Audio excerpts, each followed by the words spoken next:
Assalamualaikum warahmatullahi wabarakatuh. Bismillah, alhamdulillah, wasyukurillah, wassalatu wassalamu ala rasulillah Sayyidina wa maulana Muhammad ibn Abdillah wa ala alihi wa sahbihi wa mawalah, amma ba'dah. Hadirin rahimakumullah, pertama-tama marilah kita panjatkan puji syukur kehadirat Allah atas limpahan rahmat, taufik dan hidayahnya. Alhamdulillah, pada malam hari ini kita masih diperkenankan oleh Allah bisa berkumpul di masjid ini dalam rangka kajian kitab Al-Hikam. Harapan kita bersama mudah-mudahan seluruh ilmu yang kita pelajari dijadikan oleh Allah ilmu yang manfaat, ilmu yang barokah, ilmu yang bisa menolong di dalam kehidupan dunia maupun kehidupan akhirat. Salawat serta salam semoga tetap terlimpahkan, tercurahkan kepada junjungan Nabi kita Muhammad SAW. Harapan kita bersama mudah-mudahan kita ditolong oleh Allah menjadi umat yang setia, senantiasa membaca sholawat kepadanya dan mengikuti sunnah-sunnahnya. Ala diniyat wa ala niyatin sholihah wa ala manawa bisalafuna sholihuna jarakumullah. Al-Fatihah. A'udzubillahi minasyaitonir rajim. Bismillahirrahmanirrahim. Alhamdulillahi rabbil alamin arrahmanir rahim maliki yaumiddin. Iyyaka na'budu wa iyyaka nasta'in ihdinas siratal mustaqim. Alladzina an'amta 'alaihim ghairil maghdubi 'alaihim waladdallin. Amin. Ila hadratin nabiyina Muhammadin sallallahu alaihi wasallam wa ala alihi wa sahbihi ahli baitil kiram. Syaulillahi lahumul Fatihah. A'udzu billahi minasyaitonir rajim. Bismillahirrahmanirrahim. Alhamdulillahi rabbil alamin arrahmanir rahim maliki yaumiddin. Iyyaka na'budu wa iyyaka nasta'in ihdinas siratal mustaqim. Siratal ladzina an'amta 'alaihim ghairil maghdubi 'alaihim waladdallin. Sadilah musannif badal kitab Ibnu Athaillah Sukandari Mansaraf Imam Sarqawi wa nafa'ana Allah bima wa bihurmima wa amadana bi barakatihima fid dharaini. Syaulillahi lahumul Fatihah. A'udzu billahi minasyaitonir rajim. Bismillahirrahmanirrahim. Alhamdulillahi rabbil alamin arrahmanir rahim maliki yaumiddin. Iyyaka na'budu wa iyyaka nasta'in ihdinas siratal mustaqim. Alladzina an'amta 'alaihim ghairil maghdubi 'alaihim waladdallin. Amin. Summa ila arwahi jami masaina, summa ila jami masaikina masakina wa ustadina sanila abaina wa ummatina wa jaddatina wa jaddatina wa amina wa amatina wa kholina wa kholatina wa iwanina wa akhwatina khususan abawa iman fi hadal majlis ala yamin wal amwat wali sibai wali salamati dini wa dunya wa ukhrawum. Syaulillahi lahumul Fatihah. A'udzubillahi minasyaitonir rajim. Bismillahirrahmanirrahim. Alhamdulillahi rabbil alamin arrahmanir rahim maliki yaumiddin. Iyyaka na'budu wa iyyaka nasta'in ihdinas siratal mustaqim. Siratal ladzina an'amta 'alaihim ghairil maghdubi 'alaihim waladdallin. Amin. Summa ila arwahi anfusina wa zawjatina wa auladina wa banatina wa ahlina wa qarabatina wa jami' ashabil huquqi 'alaina wa jami' wanina fillah wa jami' ladina yunfikuna walau wa anfusahum fi jihadina wa fi hadal majlis wa li sifaihim wa li salamati dinihim wa dunya wa ukhrawum. Syaulillahi lahumul Fatihah. Bismillahirrahmanirrahim. Alhamdulillahi rabbil alamin arrahmanir rahim maliki yaumiddin. Iyyaka na'budu wa iyyaka nasta'in ihdinas siratal mustaqim. Siratal ladzina an'amta 'alaihim ghairil maghdubi 'alaihim waladdallin. Astaghfirullahal azim. Astaghfirullahal azim. Astaghfirullahal azim. Liwalidayya wa limasyayikhina wa li ashabil huquqi 'alaina wa li jamil muslimin wal muslimat al mu'minin wal mu'minat al-ghaibin wal amwat wa atubu ilaih. La ilaha illallah wahdahu la syarika lah, lahul mulku wa lahul hamdu wa yumiitu wa huwa ala kulli syai'in qadir. La ilaha illallah wahdahu la syarika lah, lahul mulku wa lahul hamdu wa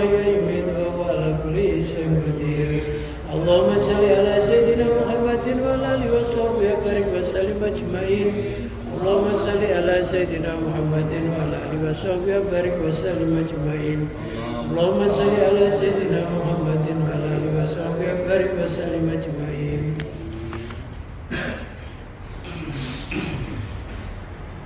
Bismillahirrahmanirrahim. Qala al-musannif rahimahullah wa nafa'ana Allah bihi wa bi ulumihi wa amatana bi barakati fid dharain amin. Ilahi ma'al tafaka bi ma'azimi jahli wa ma'arhamaka bi ma'qabihi fi'li. Ilahi dua Tuhanku, ma'al tafaka alangkah banyak kelembutanmu bi kepadaku, ma'azimi jahli disertai agungnya kebodohanku, wa ma'arhamaka alangkah banyak kebagusanmu bi denganku, maka bi fi'li disertai buruknya perilakuku, perbuatanku. Ini merupakan munajah Ibnu Athaillah As-Sukandari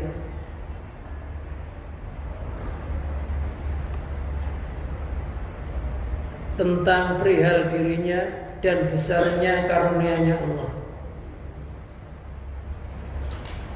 Jasanya Allah lebih besar daripada jasanya hambanya.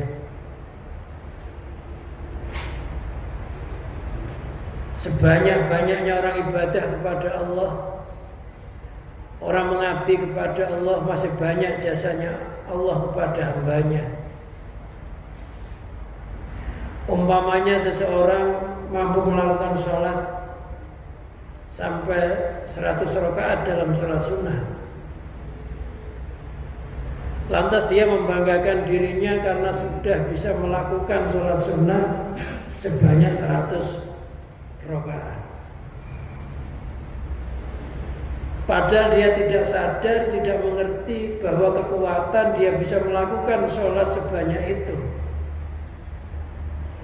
tanpa pertolongannya Allah, tanpa hidayahnya Allah, tanpa anugerahnya Allah, tidak mungkin orang tersebut mampu melakukan sholat sebanyak itu. Dan kalau toh Allah ketika di Lauhul Mahfuz dulu dia tidak menentukan dia ahli ibadah, nggak mungkin dia jadi orang ahli ibadah.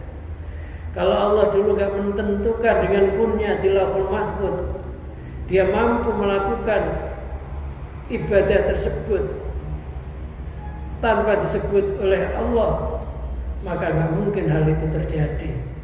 Jadi sebelum kita melakukan ibadah, Allah dulu sudah menyebut kita jadi orang ahli ibadah.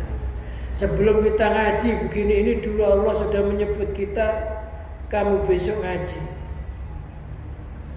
Akhirnya walaupun repot kayak apa, susah kayak apa, karena memang sudah disebut oleh Allah, ya tetap ngaji, ya tetap ibadah. Seandainya Allah itu nggak menyebut, maka kita nggak akan bisa ngaji, nggak akan bisa ibadah.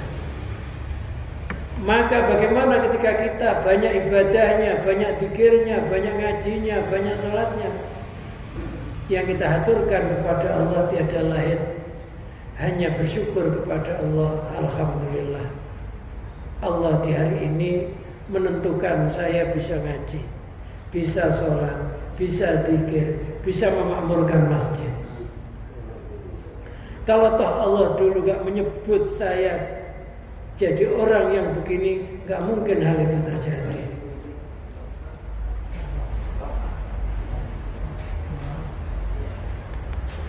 Oleh karena itulah Ibnu Athaillah mengatakan ilahi malutfaka, wahai Tuhanku alangkah banyak kelembutanmu. Ayat aksara lutfaka artinya alangkah banyak kelembutanmu. Erofkoka artinya pertolonganmu bi denganmu. Yang kita hitung-hitung tadi masih nikmat yang berupa nikmat rohani. Nikmat rohani yang terbesar itu adalah iman tauhid. Islam. Itu nikmat rohani yang terbesar. Belum Allah menolong kita terhadap nikmat jasmani.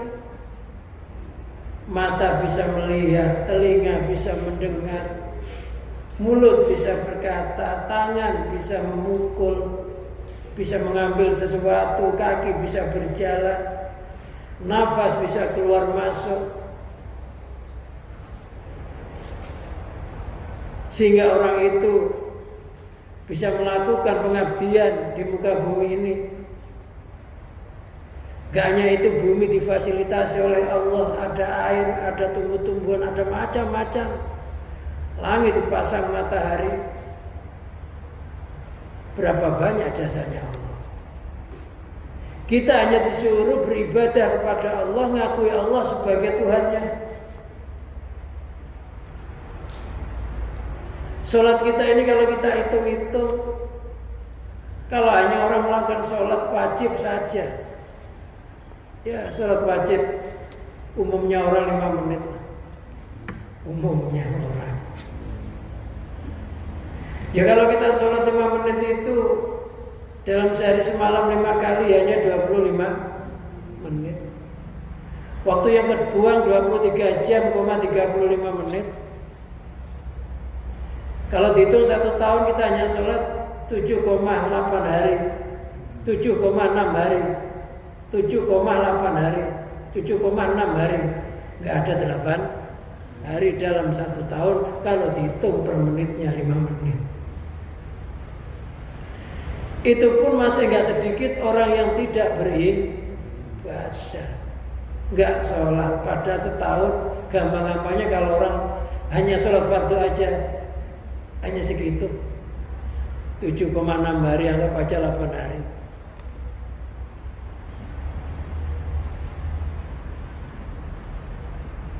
Oleh karena itulah Allah sampai berfirman, innahu kana jahulan dzaluma, sesungguhnya manusia itu banyak bodohnya, banyak aniayanya, banyak zalimnya. Ma'adzimi jahli, disertai agungnya kebodohanku. Kita ini sangat bodoh. Bukan bodoh lagi, sangat bodoh. Gak ngerti jasanya Allah. Perasaannya kita sudah banyak berjasa kepada Allah. Padahal ketika kita itu berjasa, Allah lah yang bikin kita bisa berjasa. Maka makom yang tertinggi itu bersyukur kepada Allah. Alhamdulillah kita dikasih hidup sampai sekarang, punya rumah, tempat tinggal dekat masjid, mau ngaji gampang, mau zikir gampang, mau sholat gampang, mau i'tikaf gampang, tinggal bersyukur.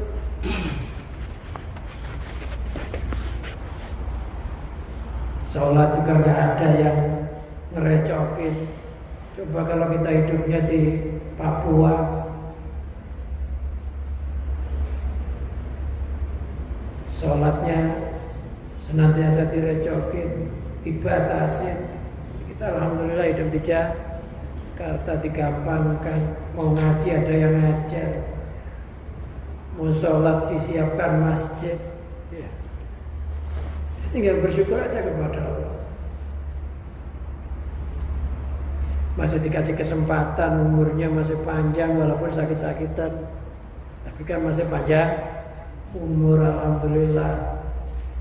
Sakit juga Allah sudah menciptakan dokter, ya. Kalau Allah ada orang sakit nggak ada dokternya baru bingung. Sakit ya sudah ada dokternya. Duit ya nggak nyetak sendiri, duitnya nyetak sendiri. Nggak juga nyetak sendiri, tanggung pemerintah. Sudah digampangkan sama Allah. Yang penting beraktivitas, bersyukur, jangan lupa diniati ibadah karena dunia mazra'atul akhirat. Dunia itu tanamannya akhirat. Niati nanam akhirat, langkah selangkah, gerak segerak, bisnis sebisnis, niatilah nanam saham akhirat. Jangan niat nanam dunia. Karena dunia itu fana, sirna, rugi. Biawaqibil umuri, dengan beberapa akibat urusan. Kita ini bodoh terhadap dampak-dampak perkara yang telah ditentukan oleh Allah. Sesuatu yang bagus menurut Allah kadang-kala kita anggap buruk. Sesuatu yang kita anggap menyenangkan kadang-kala oleh Allah memang dianggap suatu keburukan. Sehingga Allah berfirman, asa antakrahu syai'an fahuwa khairul lakum. Mungkin kamu tidak menyukai sesuatu, benci sesuatu, pada sesuatu yang kamu benci, yang tidak kamu sukai itu baik untukmu.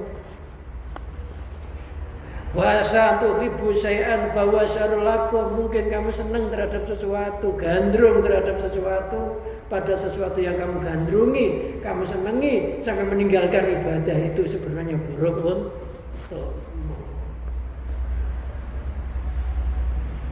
Gak mesti sesuatu yang dipersembahkan oleh Allah kelihatannya gak nyaman, ini buruk. Dunia ini hanya ada dua. Kalau gak kebahagia ya apa? Menderita. Gak sehat ya sakit. Ya dicampur begitu. Anggap aja kita minum kopi, kalau kopi itu manis saja enak. Bagi orang sakit gula bisa tambah parah. Gak enak. Pahit aja. Nggak ada campurannya. Pahitan enak nggak? Yang enak kopi itu gimana kira-kira? Kopi yang nikmat itu kira-kira kopi yang gimana? Yang dicampur antara manis dan pahit. Kalau dipisah-pisah nggak dimakan sendiri-sendiri, gulanya dulu baru kopinya enak. Yang dicampur manis dan pahit itu yang enak. Nah, Allah itu bikin enak itu ya kadang suka, ya kadang duka, ya kadang punya duit, ya kadang enggak. Itu yang nikmat. Bahagia terus, ya jadi koron. Ya. Yang enak itu ya kadang susah, ya kadang gembira. Kayak kopi. Ada manisnya, ada pahitnya. Ya kadang susah, ya kadang gembira. Ya itu dunia. Dan semuanya itu pasti akan berganti. Ketika kita susah pasti akan ganti bahagia. Ketika kita bahagia pasti akan ganti susah. Watilkal ayamu nudawiluha. Di hari-hari itu akan kujadikan gilir berganti. Pasti ada gilirannya, nggak usah bingung. Lakukan aja. Kalau lagi dapat nikmat ya bersyukurlah. Ya. Kalau lagi dapat bala ya bersabarlah. Syukur dapat pahala, bala dapat pahala. Karena sabar. As-sabru nisful iman. Sabar itu separuh dari keimanan. Jadi nggak usah delemin. Nah, hidup saya kayak begini, terus si Anu bisa beli itu, saya kayak begini aja. Pulang, cemberutin istri, keluar dari kerjaan nggak ada. Kalau kita nggak mampu kerja kepada makhluk, kerjalah sama Allah. Udah di masjid aja itikaf. Nyari kerjaan nggak dapat lah. Wudu, sholat sunnah, ya, tahiyatul masjid, duduk niat itikaf, wirid apa zikir, apa membaca Quran, terserah, membaca sholawat yang banyak. Habis itu berdoa sama Allah, ya Allah, berikanlah titik terang perjalanan hidupku. Kan itu ya. Nggak ada ruginya kalau kita nggak bisa kerja sama makhluk, kerjalah sama Allah. Jangan nganggur dunia, nganggur akhirat. Di dunianya nganggur, di akhiratnya nganggur. Itu namanya askol asliya. Celaka-celakanya orang yang lawala, nggak ada apa-apanya. Jadi nggak ada istilah orang itu nganggur. Orang yang merasa nganggur itu orang putus asa. Padahal kata Allah, wala tayasu an rauhillah. Janganlah kau putus asa dari rahmatnya Allah. Kadang-kadang Allah cara mengasihani kita dibikin sakit, kita dibikin nggak punya duit. Itu kadang-kadang Allah mengasihani.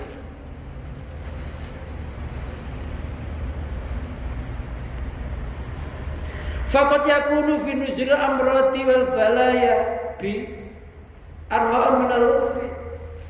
Faqad yakunu maka terkadang fi nuzul amrati di dalam datangnya beberapa sakit wal balaya dan beberapa bala bidenganku itu anwaun.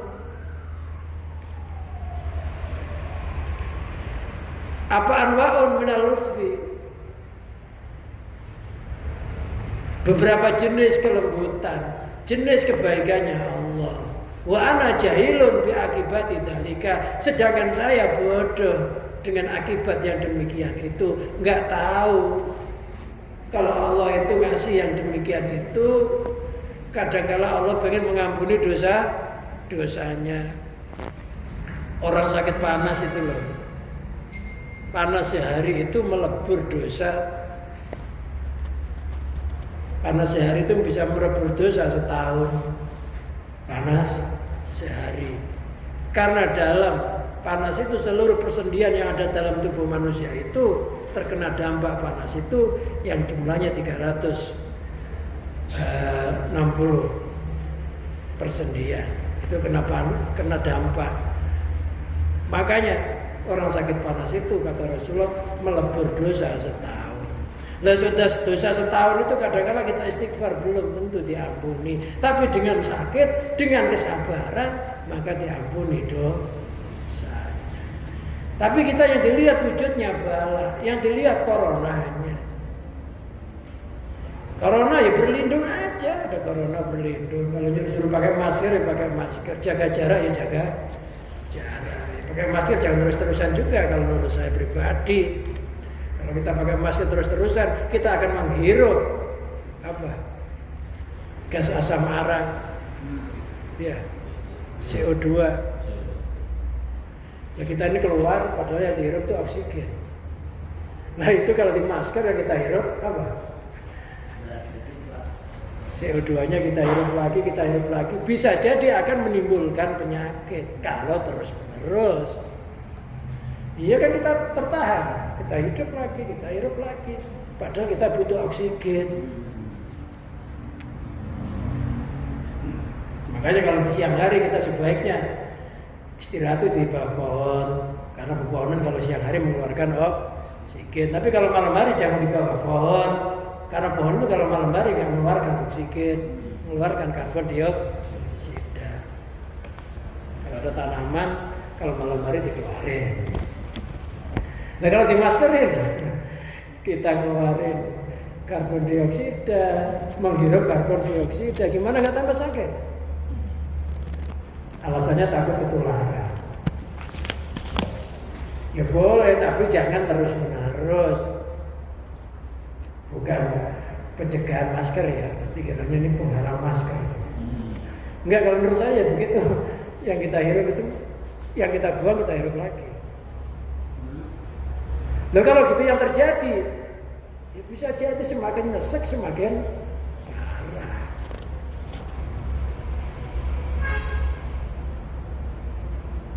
Ya pakai masker, nggak boleh berlebihan.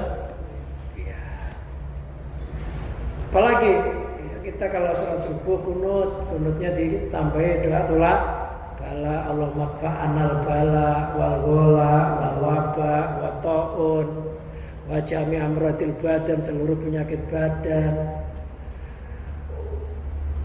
warikal ahmar, angin merah, wa damal asfar, getih kuning, wal corona, tambah wal corona, wa jami'a wadal akbar, penyakit yang besar, fil jasa diwaroh, di dalam jisim dan roh,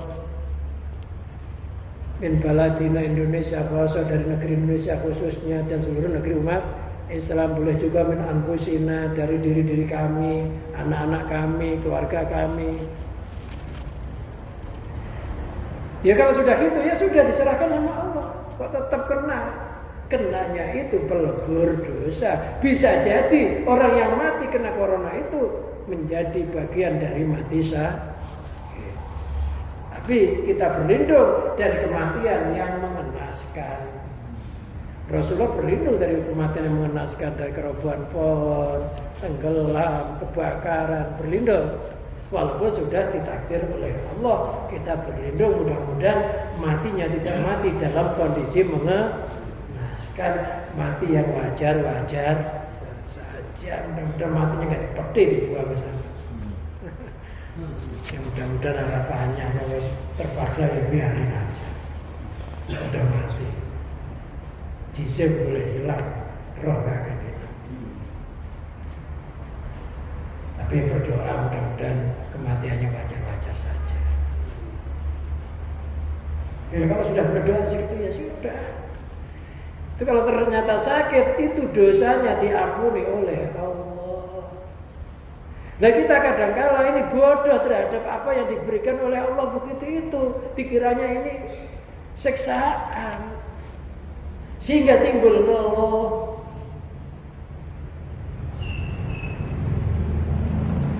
Falida atlubu sihata wal afiyah. Karena itulah atlubu saya mencari sehat wal afiyah dan sejahtera.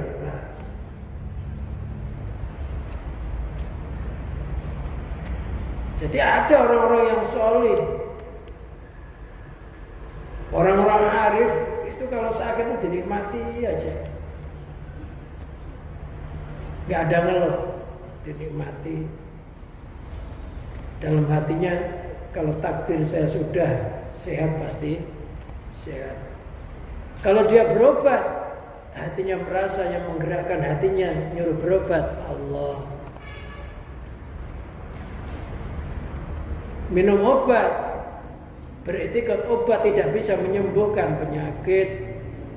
Obat itu hanya sarana yang bisa menyembuhkan hakikatnya Allah. Karena dalam hadis terangkan anta syafi la sifa'a illa sifa'uka sifa'an la yughadiru saqaman. Engkau adalah sang penyembuh, enggak ada penyembuhan kecuali penyembuhanmu. Kenapa obat itu enggak bisa menyembuhkan? Karena obat itu yang dibikin dari tumbuh-tumbuhan. Tumbuh-tumbuhan yang diciptakan siapa? Allah. Yang meracik dokter. Dokter yang diciptakan siapa? Hakikatnya Allah kan. Bukan obat itu. Tapi itu dalam hati. Allah lah yang menyembuhkan. Itu yang dimaksud gak berobat. Maksudnya gak berobat itu bukan gak berobat. Ketika berobat itu hatinya merasa semuanya itu atas izin dan kehendak Allah. Barang siapa berobat mengitikadkan bahwa obat itu bisa menyembuhkan penyakit, maka jadi syirik, jadi kufur. Obat nggak bisa menyembuhkan, yang bisa itu Allah. Kalau masalah sembuh nggak harus obat. Kadang orang minum air putih juga bisa sembuh, ya bisa nggak? Bisa. Kadang dipencet-pencet ya sembuh. Orang sakit perut itu carikan daun kentutan itu, dekat itu kadang ya sembuh. Orang zaman dulu itu obatnya gampang-gampang, ya. Jadi obat itu nggak harus yang diramu lewat badan kesehatan, enggak. Pokoknya niat aja ya Allah, jadikan air ini menjadi obat dari seluruh penyakitku. Bismillahirrahmanirrahim. Kalau bisa doa ya doa Bismillahi urgi nafsi kuruqiyah diriku sendiri. Min kulli syai'in yu'dini, dari segala sesuatu yang menyakitkanku.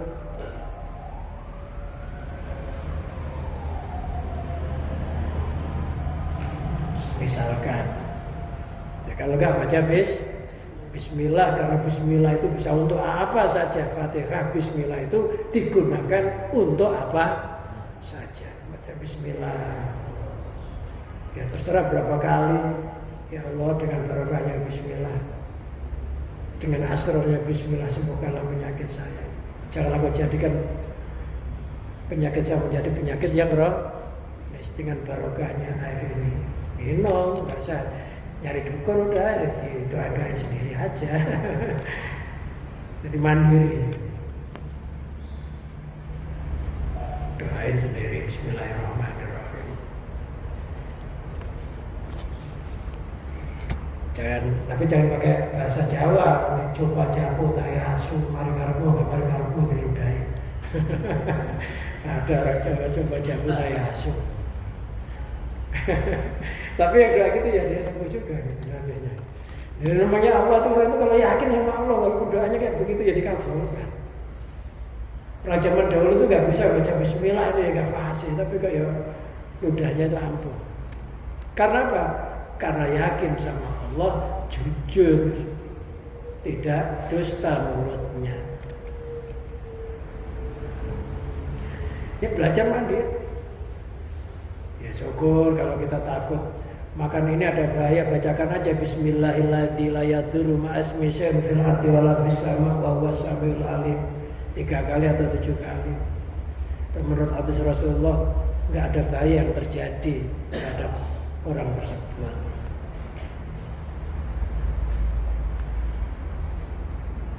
Intinya orang Islam itu sudah oleh Allah sudah diberikan senjata yang komplit, tinggal kita itu bisa menggunakan senjata itu apa enggak, bisa mengambil lewat guru apa enggak.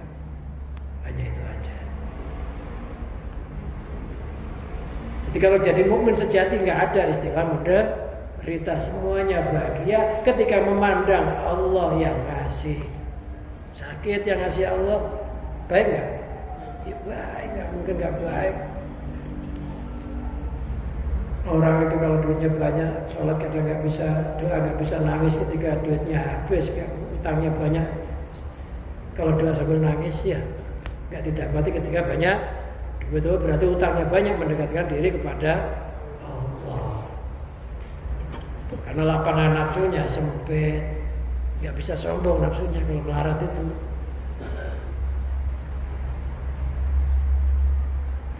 Wa marhamaka bialangkah banyaknya kebaikanmu bi denganku.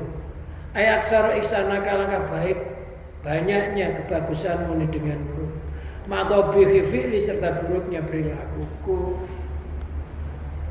Kita ini tiap hari perbuatan kita ini senantiasa banyak yang enggak diridhoi oleh Allah. Makan kadang berlebihan, minum berlebihan, ngobrol berlebihan, tidur berlebihan. Ada yang nggak berlebihan, banyak mata kita kadang-kala maksiat, telinga kita nggak ada. Makanya kalau doa itu sebaiknya kita ucapkanlah dengan merasa kedoliman kita. Kalau bisa setiap hari membaca 7 kali la ilaha illa anta subhanaka inni kuntu minadz zalimin. La ilaha illa anta subhanaka inni kuntu minadz zalimin. La ilaha illa anta subhanaka inni kuntu minadz zalimin. Inni kuntu minadz zalimin, sesungguhnya aku orang-orang yang zalim. Apa zalim? Meletakkan sesuatu tidak pada tempatnya. Itu doanya Nabi siapa? Itu doanya Nabi Yunus. Diagendakan dalam Al-Quran. Nabi Yunus itu ketika dalam perut ikan, sebelum dalam perut ikan senantiasa berzikir la ilaha illa anta subhanaka inni kuntu minadz zalimin. Akhirnya ketika ditelan ikan, ternyata zikir itu berfungsi secara otomatis. Ukurannya kalau orang ditelan ikan, ya mesti mati. Tetapi karena barokahnya la ilaha illa anta subhanaka inni kuntu minadz zalimin, Nabi Yunus terselamatkan padahal sudah ada di dalam kegelapan perut ikan. Maka dikatakan walal Yunus minal musabbihin la sabata fi batil khuti lal yaumil qiyamah. Seandainya Yunus ini tidak menjadi orang-orang yang ahli, bukan orang-orang yang ahli baca tasbih la ilaha illa anta, pasti dia akan tinggal di perut ikan sampai hari kiamat. Ya, maka banyak-banyak zikir, banyak-banyak wirid, walaupun enggak banyak tapi istiqomah. Ya Pak, Fatihah silakan. La ilaha illa anta subhanaka inni kuntu minadz zalimin. Terutama kalau kayak begini ini ya, la ilaha illa anta subhanaka inni kuntu minadz zalimin. Sambil berbanyak baca sholawat syifa. Allahumma sholli ala sayyidina Muhammadin ibil qulubi. Ya, sholawat ibil qulub diperbanyak, itu mengobati hati yang mengobati fisik. Nggak hafal ya dibaca. Jangan diam 1000 bahasa. Sebagai ikhtiar. Kalau begitu kok masih kena aja, ya urusannya Allah. Makanya rumah sakit loh di Arab sampai di sini beda. Di Arab rumah sakit pasien itu jarang ada gitu. Ketika ditanya kenapa kok di Arab itu pasiennya jarang ada, karena ketika sakit pertama yang dilakukan dia ambil wudhu, lantas dia melakukan sholat minta kesembuhan. Habis itu dia berzikir pengobatan berupa ruqyah, ayat-ayat Quran.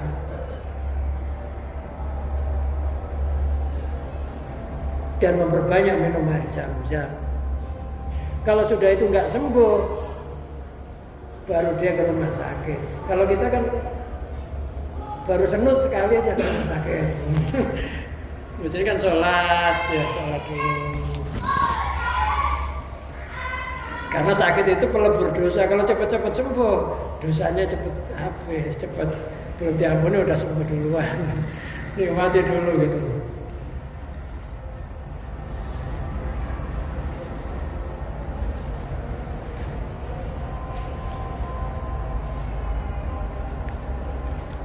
Ai afali al-qabihat, artinya perbuatan-perbuatanku yang buruk, al-muqtadiyati adam ihsan, yang mengakibatkan tidak adanya kebaikan. Ini merupakan perkara yang mengagumkan. Aneh, kita ini kadang dikasih sakit ngeluh, katanya aneh gitu. Ilahi ma'akrobaka mini wa ma'ab'ada ni anka. Ilahi dua Tuhanku, ma'akrobaka, betapa dekatnya engkau dariku. Wa ma'ab'adani anka, betapa jauhnya aku darimu. Ilahi ma'akrobaka minni, wa Tuhanku, alangkah dekatnya engkau dariku, bidzatika, dengan zatmu. Jadi kalau menurut orang-orang ahli muhaqqiqin, Allah itu dekat dengan zatnya. Tapi kalau al-mahjub, Allah itu dekat melalui ilmunya, melalui kekuasaannya. Jadi ada dua penafsiran. Padahal ilmu sama kuasa itu sama zatnya campur satu enggak? Ya satu. Kalau orang itu pintar, yang pintar ya orangnya. Enggak bisa ilmu dipisah dari orangnya. Ya. Sifat itu enggak bisa-bisa dari yang disifati. Jadi yang meliputi ya zatnya, ya ilmunya, ya kekuasaannya. Kama yaqulu alul ma'rifat wa syuhud. Kalau ahli ma'rifat ahli syuhud, Allah itu yang meliputi ya zatnya, ya sifatnya, ya af'alnya, semuanya. Sehingga manusia itu enggak bisa lepas dari Allah.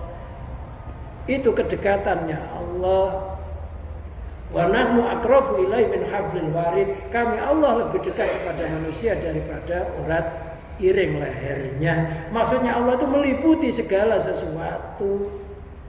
Ketika mata kita ini melihat, ini enggak bisa lepas dari sifat basornya Allah.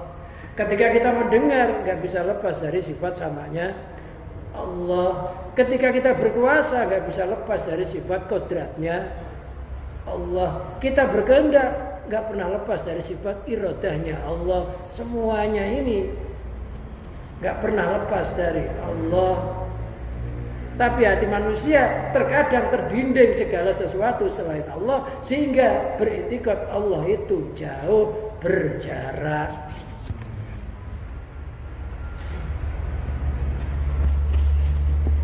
Kalau Allah itu jauh, berarti Allah itu bertempat tinggal.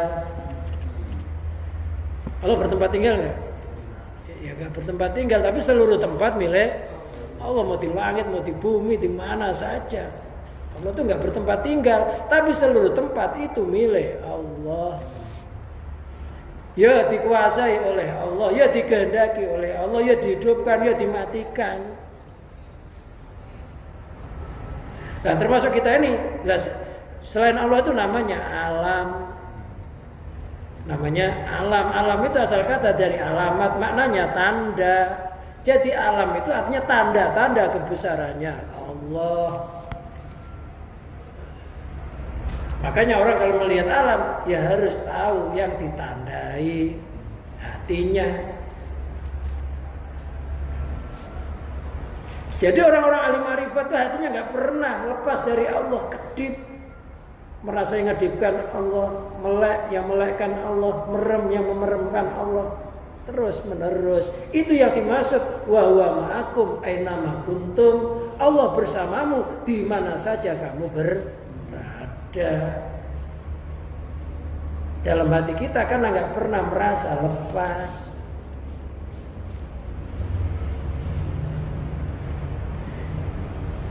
Dan perilaku orang yang begitu itu dinamakan perilaku yang karena Allah, jalannya karena Allah, karena merasa yang menjalankan Allah, yang menghentikan Allah, yang menyukseskan Allah, yang menggagalkan Allah. Au bilmika, atau yang meliputi dengan ilmumu, kama yaqulu ghairu min ahlil juhud, min ahlil juhud, bukan juhud, min ahlil hujub, min ahlil hujub, kebalik, kaknya itu menjadi depan. Kalau juhud artinya ahli ingkar, ahli penentang. Ya, jadi di sini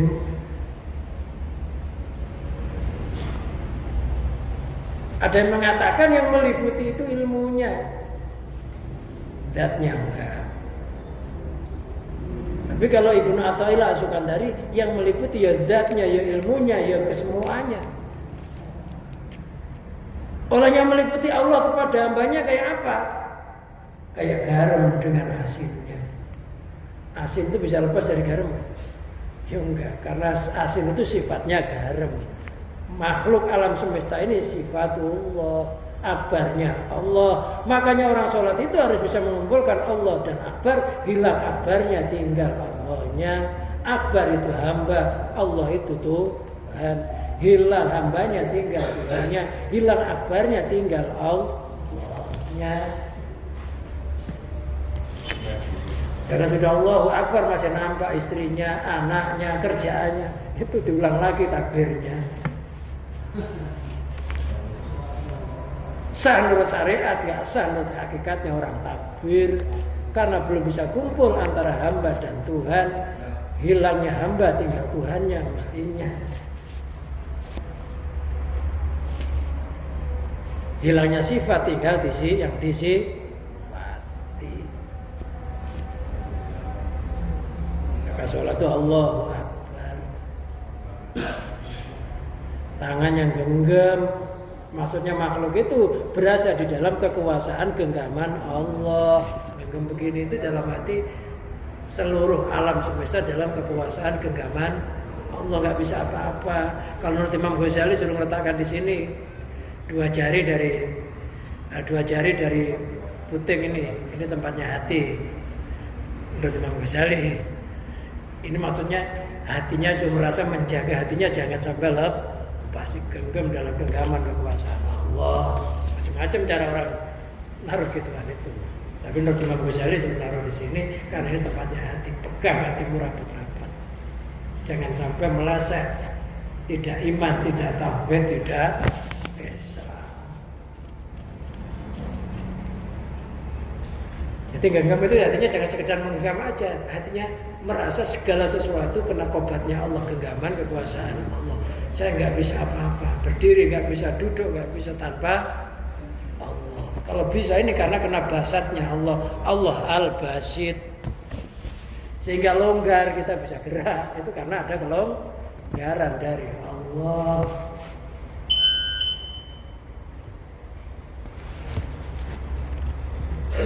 Wa ma'abdani angka.